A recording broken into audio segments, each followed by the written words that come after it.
Saudara pemirsa, jumpa bersama saya Oya Pigome dalam seputar Nabire hari ini, edisi Kamis 13 April 2023. Dua topik informasi dari Nabire telah disiapkan redaksi untuk disimak bersama. Berikut selengkapnya.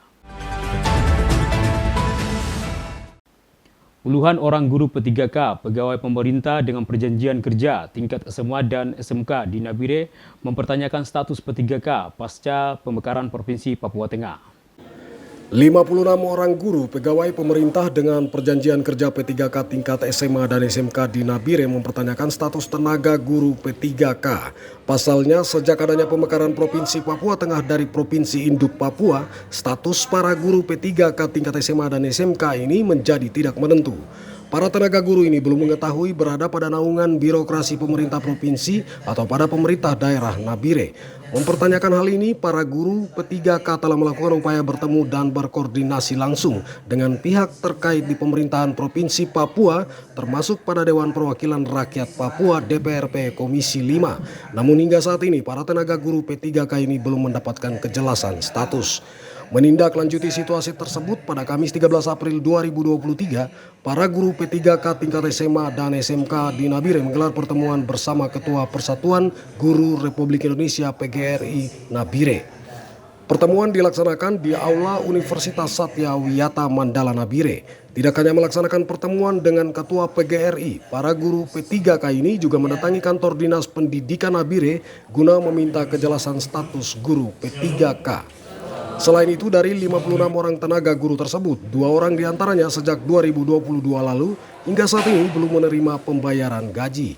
Sementara 54 orang lainnya juga belum menerima pembayaran gaji sejak Januari hingga April 2023. Ketua PGRI Nabire mengatakan akan bersama para guru mengawal proses kejelasan status hingga persoalan ini menjadi jelas. PGRI diminta bantu untuk mendampingi teman-teman punya status P3K untuk guru SMA dan SMK yang ternyata karena adanya DOB baru dan juga dengan adanya kebijakan dari pemerintah Provinsi Papua tentang pelaksanaan otonomi khusus itu menyerahkan kembali SMA SMK ke kabupaten, ternyata dampaknya cukup memprihatinkan karena sampai hari ini P3K ini belum menerima gaji dan ini sangat fatal, dan saya sebagai ketua PGRI menyesalkan kebijakan-kebijakan seperti ini. Dan saya berharap siapapun dia yang menjabat mengurus tentang nasib-nasib guru tidak mengulangi lagi permasalahan ini, karena kita punya pengalaman lalu pada saat Undang-Undang Nomor 23 dilaksanakan, kita alihkan ke provinsi juga sama. Bahkan itu kita jalani dengan demo.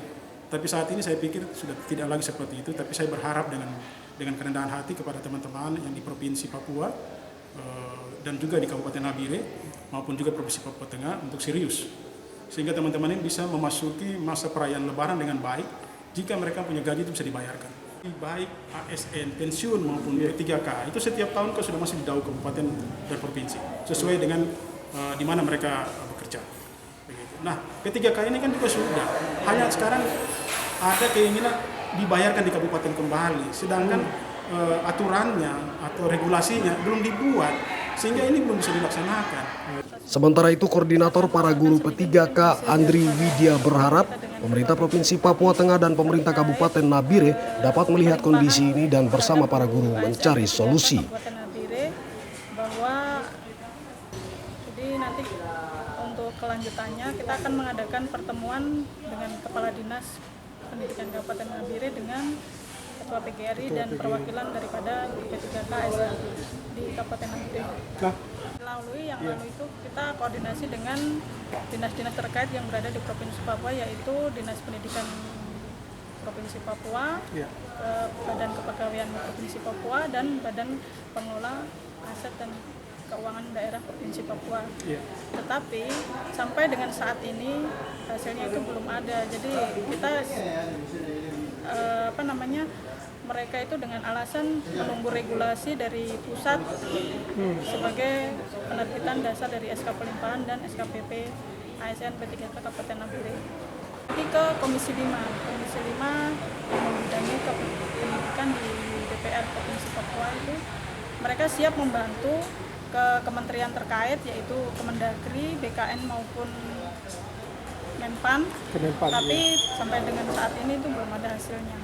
Akhirnya kami terpaksa mau tidak mau koordinasi di kabupaten dengan ketua PGRI yang ada. Harapan kami ya kami punya status kejelasan itu betul-betul harus ya maksudnya diurus betul-betul ya kejelasannya itu. Kita sebetulnya sebagai provinsi kah, sebagai kabupaten, kalau memang provinsi ya diurus baik-baik, kalau memang kabupaten dialihkan ya kita. Dari Nabire Sarifudin melaporkan. Disertai dasar. Kepolisian Sektor Nabire Kota menggelar konferensi pers pengungkapan kasus kriminal 3C, pencurian dengan kekerasan, dan pencurian kendaraan bermotor curanmor. Konferensi pers terkait pengungkapan kasus pencurian dengan kekerasan, dan kasus pencurian kendaraan bermotor digelar Kepolisian Sektor Nabire Kota pada Kamis 13 April 2023. Konferensi pers ini dipimpin Kapolsek Nabire Kota Komisaris Polisi Mardi Marpaung. Dalam konferensi pers kali ini, Kepolisian Polsek Nabire Kota mengungkapkan adanya kasus pencurian dengan kekerasan, dan kasus pencurian dengan pemberatan yang terjadi dalam kurun waktu sejak bulan Maret hingga April 2023 pada beberapa titik lokasi di Nabire. Dalam kasus tersebut, Polsek Nabire Kota mengamankan 4 orang tersangka, diantaranya tersangka pelaku jambret berinisial YG, warga Jalan Kalimangga Sanoba, dengan korban berinisial H yang dijambret pada 31 Maret 2023 di Jalan RE Marta Dinata Siriwini. Tersangka YG mengaku melakukan aksi jambret untuk mendapatkan uang guna membeli minuman keras. Selain kasus jambret, Polsek Nabire Kota melalui unit Reskrim juga mengungkapkan 3 kasus pencurian kendaraan bermotor curanmor beserta barang bukti kendaraan dan 3 orang tersangka pelaku pencurian. 3 orang tersangka tersebut dijaring Kepolisian Polsek Nabire pada 3 lokasi yang berbeda-beda, yakni tersangka berinisial PD 18 tahun, warga KPR Pasar Sore Siriwini Nabire, yang melakukan aksi pencurian kendaraan bermotor pada 27 Maret pukul 12.30 waktu Indonesia Timur siang dengan lokasi di Jalan Silas Papare Lorong 4 Siriwini dengan korbannya berinisial HIA. Tersangka berikutnya berinisial NI 41 tahun, warga Jalan Nayak Sanoba, dengan lokasi pencurian kendaraan bermotor di Jalan Poros Samabusa, Kampung Samabusa, Distrik Teluk Kimi pada 29 Maret 2023 pukul 3.00 waktu Indonesia Timur. Tersangka lainnya berinisial LAM 17 tahun, warga Jalan Wisata Sanoba Dalam Nabire, yang melakukan aksi curanmornya pada 18 Juni 2022 lalu pukul 2.00 waktu Indonesia Timur dengan lokasi depan gudang Bulog Jalan Yan Mamoribo Nabire.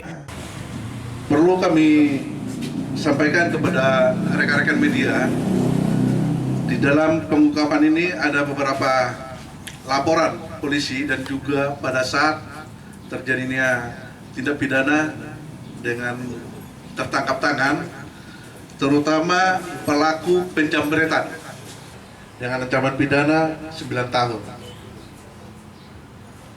Sementara untuk pelaku penjambretan ini, pencurian dengan kekerasan, sudah proses penyidikan, sudah dikirim SPDP-nya ke kejaksaan. Itu untuk jambret. Yang berikut perlu beberapa waktu yang lalu kami melakukan penangkapan terhadap serta pengungkapan kasus pencurian kendaraan bermotor dari peran masyarakat sebagai yang berikan informasi. Demikian yang bisa kami sampaikan. Tim Liputan seputar Nabire. Untuk sementara.